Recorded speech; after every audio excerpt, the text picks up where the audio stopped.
ring, he pressed R1 and bang, Kurt Angle shot the Big Show on SmackDown. YouTube, welcome.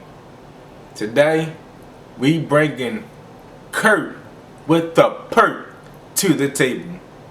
And we want to see the man, the legend, the one and only Perc Angle. So, before we get to that, comment your favorite Perc Angle moment down below. And subscribe to the channel. Now, let's get to watching. Kurt Angle is without a doubt one of the greatest wrestlers of all time. Everybody and their mom knows that. But when it comes to the 2000s, there was no wrestler that was tweaking more than prime Kurt Angle. Kurt Angle in his prime, to simply put it, was a maniac. And goddamn do I love prime Kurt Angle. No, I ain't gonna lie, once upon a time, Kurt Angle's one of my favorite wrestlers to watch. Like I say, 2005 Kurt Angle, around the time he won the World Heavyweight Championship, he was pure comedy. I ain't gonna lie, like Kurt Angle was really entertainment for real. It was a special time to be alive because this man was running around doing the wildest shit for absolutely no reason. Especially in the mid-2000s when Kurt Angle reached a certain point of his career, he just started tweaking and became a totally different man. And there are so many memories and moments that I remember that are some of the wildest moments I've ever seen in wrestling history. The first memory I have of Kurt Angle was not drinking milk or being the Olympic hero. No, I remember Kurt Angle just straight up being a psychopath. I first saw Kurt Angle in 2004, and this was the year that he was named the general manager of SmackDown, and he was going to be running. You know what's crazy? 2004, I was 7 going on 8, you feel me? So I remember this clear as day too. Like, remember when Big Show had threw Kurt Angle off the stands, whatever, I thought he was dead. Like, I thought he was dead. Like, that was crazy. That traumatized me as a kid. It was very traumatizing. Like, very. And everything was cool until one episode. To simplify the storyline, the Big Show was walking around and couldn't find a Big Mac, so he got hangry. And for some reason, he started bullying poor Tori Wilson, and this resulted in Kurt Angle pleading the Big Show to stop. The Big Show was going to chokeslam Tori Wilson off the top of a balcony. What happens instead? Well, it ends up with Kurt Angle getting chokeslammed off the top of the... What I tell y'all? I did not remember Tori Wilson was a part of this, but I told y'all this happened and it traumatized me. Severely. Like, severely traumatizing. Balcony straight to the floor, and they made it seem like Kurt Angle had just died. I mean, look at his body, look at the positioning, his legs, there was blood leaking out of his head. I was watching this live, 6 years old, and I knew for sure at that point that Kurt Angle, bye-bye, he's dead, he's never waking up. This was definitely like one of the most traumatizing parts that he traumatized me with. Like, it was this, Paul Bearer getting covered in cement, and the Great Khali squeezing Rey Mysterio head. Yeah, the WWE should not have been for kids, but I was watching it at a young age.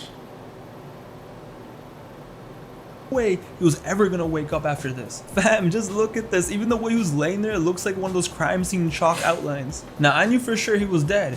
Until 2 weeks later, Angle came back on SmackDown in a wheelchair, which first of all, he had his leg in a cast. What about his head, his neck, you know, his everything? We should have known at this moment that this Kurt Angle was not, man. This guy was a special breed of a wrestler. What was his name? The dude behind Kurt Angle? Was it like Luther something? What was his name? Was it like a bodyguard Kurt Angle or something? Comment down below if you remember what his name was, because I do not at all. I don't know why this guy always amps up, I want a gold medal with a broken freaking neck. Yo, he should be talking about how he came back to life after dying. But let me tell you, at this exact moment when Kurt Angle came back in the wheelchair, nothing was ever the same again. Kurt Angle in 2004 is when he just started tweaking as the wheelchair general manager. He abused his power, he did whatever he wanted, and honestly, he was hilarious. And the best part was, a few months later you found out the whole time he was faking his injury, and when he came back as a wrestler, he just let loose and he was a straight up menace to society. R.I.P. Eddie Guerrero. One of my favorite all-time wrestlers. R.I.P. Eddie Guerrero. That was a sad day when we found out he passed away. An episode of SmackDown in 2004 in a tag team match against the Big Show and Eddie. When Big Show was left all alone in the ring, Kurt Angle just went outside to ringside, went under the announce. Hey yo, I remember that. I don't keep pausing the video, but I remember this clear as day. That's when they shaved Big Show head. Shot him in the back with a tranquilizer gun. He got shot on national TV. Ain't got his head shaved. He was not happy about that. Kurt Angle's tweaking. Tables, pulled out this big ass case. It looked like a Predator missile for Modern Warfare 2. And what does this guy pull out? On network television, he just casually pulls out a strap. And this strap looked like it was straight from the Super Nintendo, and he started moving around like he was playing Duck Hunt. He pressed circle to crouch, aimed down his sights, and he slid into the ring. He pressed R1 and bang. Kurt Angle shot the Big Show on SmackDown. What kind of wrestling was this? Just hear that sentence one more time. Kurt Angle shot the Big Show on SmackDown. I was watching this live as a kid and I really thought that this time Big Show was dead. Yeah, Kurt Angle survived his near-death experience, but this man just got shot. There is no way he's alive. I saw it with my own 2 eyes. I had no idea what a tranquilizer was back then. All you see is Big Show just stumbling and tumbling. Meanwhile, Kurt Angle was smiling and drooling all over the damn place. And then this psycho just gets on top of him with his goons and just starts shaving his head in the ring. Shaving the Big Show's head. Once you go bald. Shooting with the tranquilizer while thousands of people just stood there and watched. Then in 05, things just got more and more out of hand. Now what's worse than shooting a guy with a tranquilizer and shaving his head? Well, you're about to find out, because first, he brought back the legendary Sensational Sherry to help him sing his own version of Shawn Michaels' theme song, I'm Just a Sexy Kurt. I'm just a sexy Kurt. Sexy Kurt. I make your ankle hurt. Ankle hurt. I'm just the sexy Kurt. Sexy. Hold up.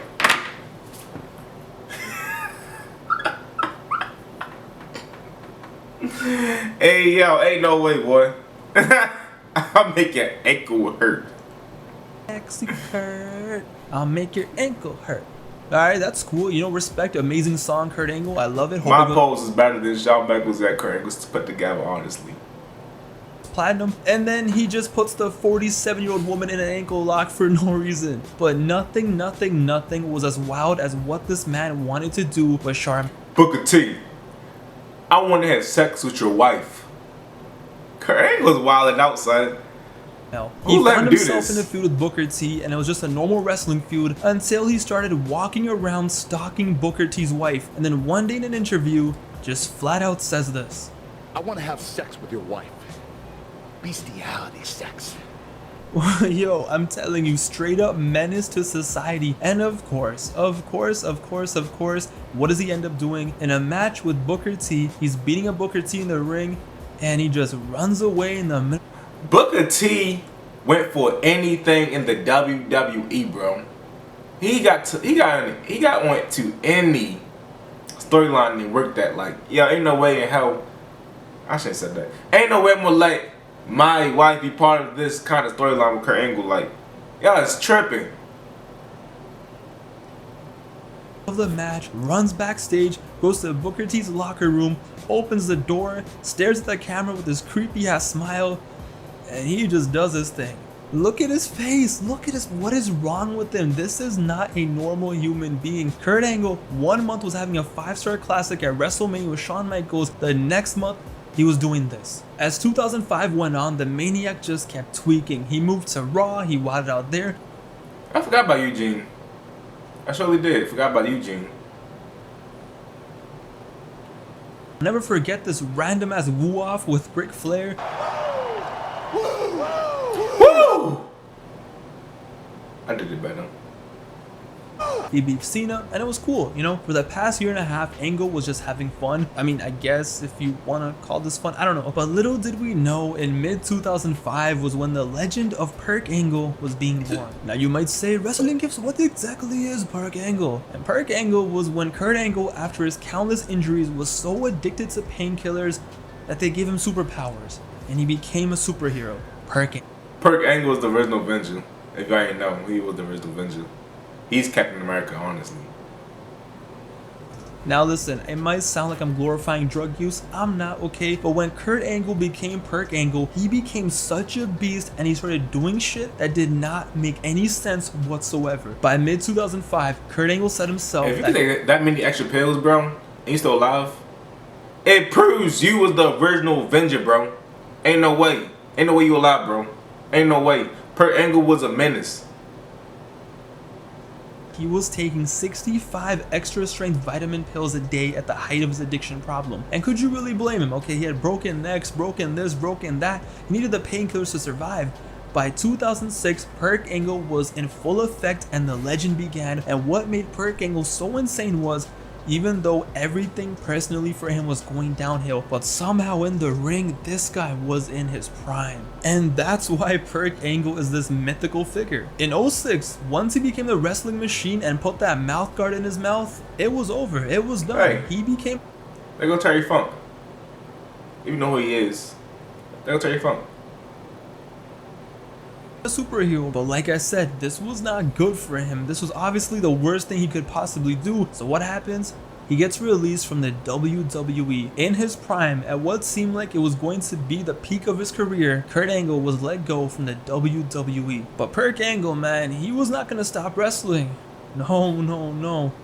He was still gonna wrestle, and he signed with another wrestling company, TNA Wrestling. In a move that shocked the industry, Perc Angle jumped over to TNA, and just from the video that announced he came with TNA hit by Samoa Joe, bro. At him gushing. Off top, headbutt, boom.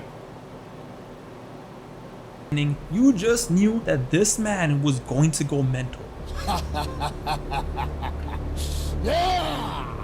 So Angle signed with TNA, made his debut in what was such a hype moment against Samoa Joe, and for the next 5 years, while popping 60 pills a day, this man risked his life and his body, and he was doing things with his body that shouldn't be possible. Just look at this stuff. He pulls up to TNA, and he just, no, it's a wrap. Shortly after his debut, he has a match with Sting. What does he do? He goes to the top rope, he's stumbling and tumbling off balance, and just casually jumps in the air and does a 450 splash / knee drop, whatever the hell that was. This was a 220-pound Olympic heavyweight wrestler doing this. Why? How? That's the equivalent to Brock Lesnar with Shooting Star Press. And look what that was against too. Coincidence. Huh? Even Kevin Nash was just there like, what? He would go out there, get DDT'd off the top of the rope. He made the main event Mafia, started calling himself the Godfather, and he did this. Ladies and gentlemen, this man, this iconic Perc Angle moment, this is the peak of Perc Angle. This madman did a flying senton off the top of the ramp for no reason whatsoever. Avenger. No, I'm genuinely serious. Abyss didn't even know that Angle was gonna do this. He was just standing there, looks up, and just sees Angle do a senton. Look at the height, look at the speed. Kurt, what are you doing? And then in the same match, oh yeah, how about, ladies and gentlemen, let's just do this. Why not, right? It's not like I'm gonna feel it, might as well just do it. Whoever taught Kurt Angle how to do a senton should be banned, because he just kept going and going. More sentons to Mick Foley over tables, started doing ladder matches where he falls out the ring and animations that look like it's straight from How is he alive? How is he still alive? How? Answer that. How's he still alive? Game, he was literally out there just killing himself. For more details on his TNA run, please go check out Marky D123's video. He covers everything, and it's one of my favorite videos of his I've ever seen. But yeah, speaking of Perc Angle, during this time, did I mention that his wife left him and he had a bunch of DUIs? I feel so bad for Mr. Angle in this. Like, it's so sad because his life was just going downhill, but he was just leaving it all out in the ring. But I'm serious, there is no way you can look at me and not tell me that from 06 until 2011, Kurt Angle did not have superpowers. But the absolute peak of Perc Angle took place at Lockdown 2010. It was a steel cage match, Anderson versus Angle, and the fact that I mentioned steel cage, you guys already know what went down. He had done it once before back in 2001 but missed, but this time he was in 2001 Kurt Angle. He was Perc Angle. After 20 or so minutes of killing each other, Angle was on top of the cage and he simply said, YOLO. At this point, what do I even say? Roll the clip. Bro, I've seen that clip so many times, but I never knew where it came from. I never knew that was him and Anderson. Or Kennedy. Probably want him to be. That's crazy. I can't. I can't. Ladies and gentlemen, Kurt Angle in the mid to late 2000s. It started off as haha, oh my god, Angle is crazy, he's shaving heads and making people tap to yo, oh my god, Kurt Angle is on one right now. Can someone please get him out the ring? This man was at his absolute worst, but still carried TNA wrestling on his back, risking it all every single night, going above and beyond what he needed to do. The bean was kicking in, everything was kicking in, and as funny as it is to joke about it and crazy everything that happened, don't forget how sad this truly was. Shout out to Kurt Angle, he's a legend, he's a GOAT. Thank God that he's clean, he's sober, and he's living his best life, but this time period, yo, honestly, it just leaves me speechless. What a time it was to be alive. There you have it, folks. Perc Angle, the man, the myth, the legend, the original Avenger. Right there. We don't know how to see. How is that man still alive, bro? Like, that man's invincible. That's how he won the 96 Olympics with a broken freaking neck. A broken freaking neck. Subscribe to the channel.